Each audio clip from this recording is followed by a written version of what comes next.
Maraming salamat, Ruth Cabal.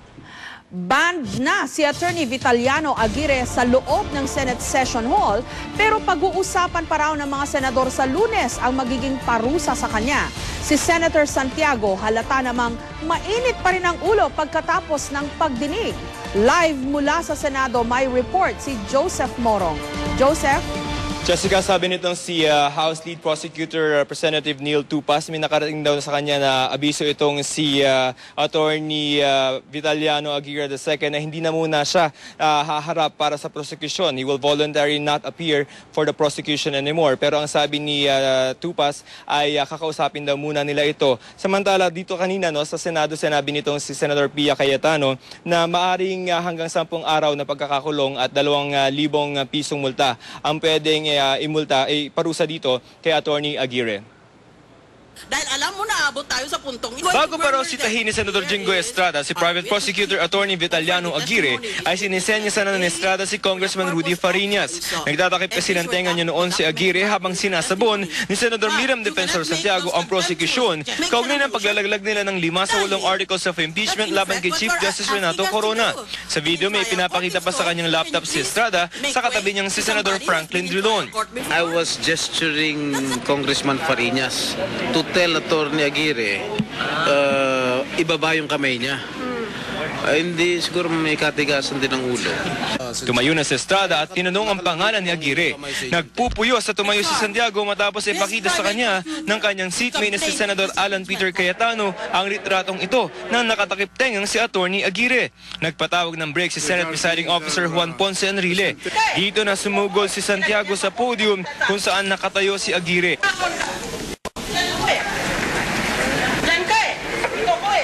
Pinakalma na lamang si Santiago ng kanyang mga kapwa-senador habang lumabas si Aguirre.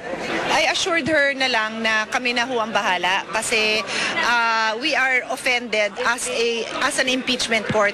So I wanted her to know that we will take care of it. So I told her if it's okay with her, I will just handle it and the whole Senate will back us up on her motion. It is very offensive and it is contemptuous and it is really a blatant example of what should never be done in a courtroom. I cannot imagine for the life of me that any lawyer would do that in a regular court. So why would you do that in an impeachment court? Sabi rin ni Estrada, kahit siya raw ay nabastusan rin sa ginawa ni Aguirre. Nakaka-insulto and the way he answered, quite arrogant. Paano sir kung ginawa sa inyo yun?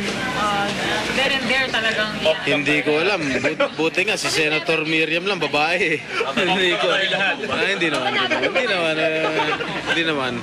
Sabi ng ilang prosecutor, hindi raw nila masisisi si Aguirre, bagaman hindi rin daw nila ito kinukonsinti. For litigators, the first rule is never to antagonize a judge. And I guess yun ang nananaig dito. Pagkatapos ng pagdinig, matalim pa rin ang pananalita ni Santiago. Ma'am, personally po ba galit kayo sa kanya, ma'am? Personally? No, I'm too old to take these things personally. I think he just has a mental disorder because, you know, a lawyer will never aggravate the judge. Pwedeng gawin mong lahat na gusto mong gawin para manalo ka, pero kailanman huwag mong pagalitin ang judge mo dahil sigurado kang talo. Ngayon kung kamukha ng ginawa niya kanina, gusto lang niya sigurong matalo talagang prosecution o gusto lang niyang i-publicize ang sarili niya. Pagdedesisyonan ng mga senador sa isang caucus sa Lunes ang karampatang parusa para kay Aguirre. Pero banned na siya sa loob ng Senate Session Hall. Wala. Kung anong penalty, I have to admit it, to accept it. Base sa rules of court, hanggang 10 araw na pagkakakulong ang parusa sa isang direct contempt at multa na 2,000 piso. Hindi na bago sa mga kontrobersyal na kaso si Aguirre. Siya ang lead counsel noon ni Hubert Webb sa Visconde Massacre case. Napaulat din noon ang pag-walkout ni Aguirre mula sa courtroom habang binabasahan ng hatol sina Webb. Naging bahagi rin sa Aguirre ng Feliciano Commission para sa investigasyon ng 2003 Oakwood Mutiny. Naging abogado rin ni Senador Ping Lacson si Aguirre. Kay Senador Miriam Defensor Santiago ay pagpapaubaya na niya sa kanyang mga kapwa-senador kung anong karampatang parusa ang dapat ipataw dito kay Attorney Aguirre, no? At sa Lunes, sa pag-uusap ng mga Senado tungkol dito, ay mag-i-inhibit daw ang Senadora. Jessica? Okay, Joseph, ulitin lang natin. Pwede siyang i-fine ng 2,000 pesos. Tama ba yon? Yes, ma'am. At saka 10 days na pagkakakulong. Si Senator Pia Cayetano is reading, I think, from the rules of court, no? Ito yung mga direct contempt na nangyayari or kung naiko-commit doon sa mga regional trial courts natin, because I think she's basing that from the rules of court. Jessica? Is that and or? Or yata yan, ma'am. So either magfa-fine or ikukulong siya. That's right. Okay. Were you able to talk to Attorney Aguirre, or kasi kayo mas malapit dun sa kanilang upuan kanina eh. Andun ako sa likod nyo. Pero was he able to explain kung bakit hindi na lang siya lumabas? Kasi yun yata yung tinatanong din sa kanya kahit ni Senator Santiago, no? Ba't di ka na lang lumabas? Bakit ka pa nagtakip ng tenga?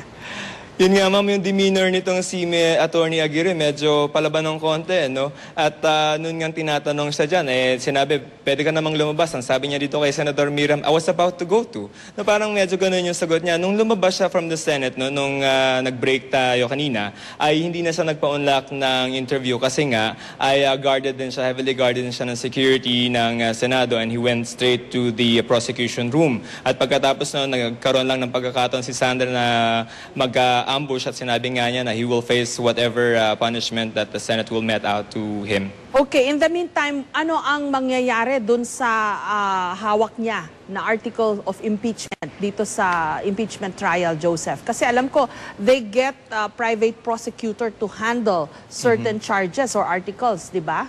Yes, ma'am. Si Attorney Aguirre kasi abogado dati ni Hubert, no? At merong isang article doon sa mga articles of impeachment na may kaugnayan doon sa umano'y pakikipag-usap nitong si Chief Justice Corona tungkol doon sa mga litigants, okay, Laura Visconde in particular. So we don't know if he's coming in for that particular article.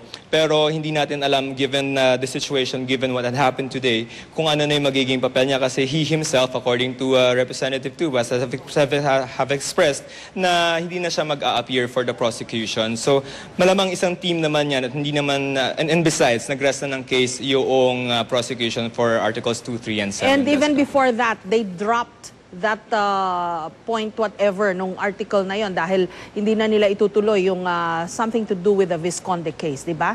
That's right, ma'am. Ang natira na lang sa Article 3 ay yung sa FASAP. Okay. What's going to happen now? Naka-recess? Matatawag ba natin itong recess ang impeachment trial court? Siguro ma'am, break or recess. Kasi bibigyan muna ng pagkakataon kasi nasa punto na tayo na ngayon ng pag-o-offer ng evidence ng prosecution. No? So medyo humingi sila ng 2 araw dyan. Magsasubmit sila on Friday nung kanilang written offer of evidence, and then humingi ng 5 araw yung defensa para naman ma-analyze muna at tingnan kung i-admit ba nila, kung papayagan ba nilang pumasok ito sa records ng Senado. Jessica. Okay, ang naunang estimate, Joseph, or target sana nila March 23. Tapos na. Pero kanina, mukhang ang bagong date na sinasabi ni Senator Recto by his estimate, parang aabutin pa ito ng Hunyo. Tama ba yon? Yes, ma'am. Yung kanina sabi niya nung nagkalendaryo siya nung kanya, no? June 7. Kasi kung bibigyan pa siyempre ng pagkakataon yung depensa na makapagpresenta ng kanilang mga ebidensya at mga testigo at mga documentary evidence. And then of course the Senate will have to have time to process all this and decide ultimately kung ano yung mga pagdedesisyon na lang, yung mga kung saan ba guilty itong si Chief Justice Corona. So we're not very sure kung hindi naman nag-adhere yung Senate dun sa, that was just I think a proposal or a parang food for thought ni Senator Recto. Given what has transpired kanina in terms of yung pag-withdraw, yung formal withdrawal ng prosecution sa kanilang kaso. Okay, maraming salamat, Joseph Moron.